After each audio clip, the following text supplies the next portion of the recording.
Now let's go to this. Republican lawmakers are outraged over a National Guard airman participating in an ad promoting TikTok. My name is John Lynch. I'm a member of the National Guard, and I use my TikTok channel to spread helpful and useful information to benefit military members and their families. TikTok allows for me to reach the military community. I'm not here to make millions of views or be famous, but I keep making the videos because I know it can help people. If my platform was taken away, it'd be devastating. Sounds like he's addicted to it. The ad is part of a campaign to stop the government from banning the Chinese app by trying to show how users benefit from it. That guardsman tells Fox News the commercial was, quote, signed off by the DOD.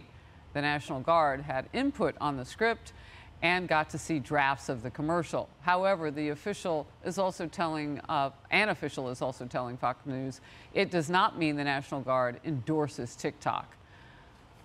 Lynch defending his role, saying this video gives no political statements on either side and merely focuses on how I use the app to reach military members. I also will say that I have no statements or thoughts to be made about the situation of TikTok. Sean Dustin.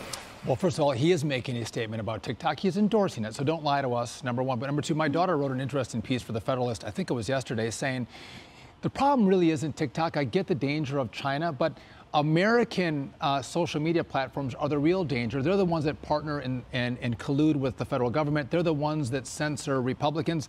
There's a lot of freedom for conservatives on TikTok. So she's making the argument that maybe you shouldn't focus as much on TikTok, but more on American companies that are a real threat to free speech in our community. And just by the way, the military is the same military that uses drag queens to get people into the military. So give me a break there. And also, we have recruiting problems in the military, no doubt. But when you teach your children to hate America and then wonder why people don't want to risk their lives to defend it, go figure, liberals.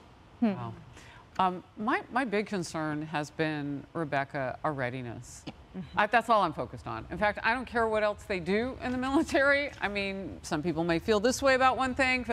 Feelings don't know facts. And the fact is, we're having a hard time recruiting. Our enemies hate us more than ever, and they're getting ready to do something at all times because they're enemies. Yes, I know. And we're having a hard time recruiting because some of the recruiting exams are just a bit above, you know, they're a bit tough, right? And some the health requirements. Oh, they've lowered some of that. Well, they've had to, but we're still finding that some of the people who really want to serve are not being allowed to serve. And then we have a lot of people who are just uninterested. They're uninterested in being patriots, right? So it's a problem.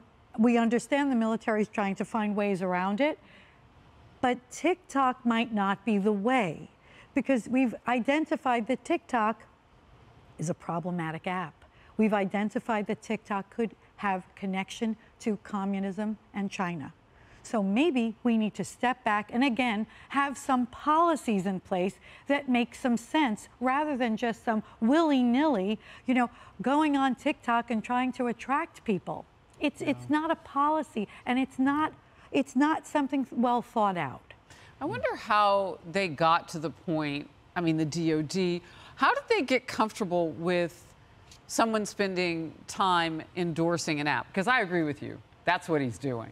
I would love to know the answer to that, because I found it so curious. The DOD spokesperson or individual said, look, we signed off on this. Well, why did you sign off on it? And they said, we're not endorsing TikTok. That looked like an endorsement, to your point. It is an endorsement. And then the Air National Guardsman saying, you know, I'm not making a political statement, but he says in the ad, if my platform was taken away, it would be devastating. So presumably, you're against legislation taking TikTok away, which is, by definition, a political stance. It's curious to me. It reminds me of Joe Biden saying, let's ban TikTok off of executive branch devices.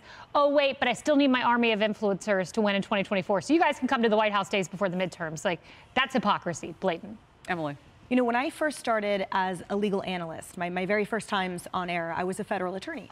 And everything that you do that's outside the government, when you are employed by the government, it's outside work activity you have to get approval for. So every single time that I was requested to come on air by a station, I would submit it through the ranks and get approval. And over time, it's sort of been a little bit more constrictive. And then by the end, the government, the federal government, said you can no longer identify as a federal attorney on air. So it would just say Emily Campagno attorney. So I note that in all of the things that I was discussing, which were everything from criminal cases to the like, the federal government had an issue with even being associated with someone on air. They were that careful to be apolitical. They were that careful so how did they to be get separated. Here? So how, when we understand now that the Air National Guard saw the script, they approved it specifically, they had insight into it, they say we're not endorsing it. To Kayleigh's point, clearly, however, it is a political statement, but they say, well, apparently, it's my understanding the approval in part perhaps was because he did it on his own time. He identified by simply his name and only that he was part of the Air National Guard rather than give his rank, etc. But that's enough. That's enough of a connotation for us clearly to denote or at least question that the Air National Guard supports his political concept. And I just note how far our administration and our government has fallen from the days that I was prevented from even going on air to now this guy can be like, oh, hey, no, guys, I'm in China's lap. But don't worry, I don't mean it. I wish we could have Fauci off air like that. Exactly. Well, and China's watching, so they're going to see our military on there. They can learn a whole lot. That's right. Because our guys are talking. That's right.